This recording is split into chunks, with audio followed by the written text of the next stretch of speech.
செம்மணி, சித்துப்பாத்தி, அரியாலை, மனித புதைகுழி அகழ்வு பணிகளின் 42வது நாள் இன்று காலை 8 மணி முதல் தற்போது வரை இடம்பெற்று வருகின்றது.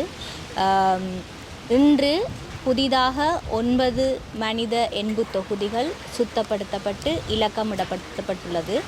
அதே வேளையில் ஏற்கனவே அடையாளப்படுத்தப்பட்ட மனித எண்பு தொகுதிகளில் 7 மனித எண்பு தொகுதிகள் அகழ்ந்தெடுக்கப்பட்டு பொதி செய்யப்பட்டு நீதிமன்றத்தின் கட்டுக்காவலில் கொடுக்கப்பட்டுள்ளது. மொத்தமாக இன்று வரையும் 231 மனித எலும்பு தொகுதிகள் அடையாளப்படுத்தப்பட்டு சுத்தப்படுத்தப்பட்டு இலக்கமிடப்பட்டுள்ளதுடன் 213 மனித எண்பு தொகுதிகள் முழுமையாக நிலத்திலிருந்து பிரித்தெடுக்கப்பட்டு பொதி செய்யப்பட்டு நீதிமன்றத்தின் கட்டுக்காவலில் கொடுக்கப்பட்டுள்ளது. நாளையும் இதே போன்று காலை 8 மணியிலிருந்து மனித எலும்பு அகழ்வு பணிகள் ஆரம்பமாகும்.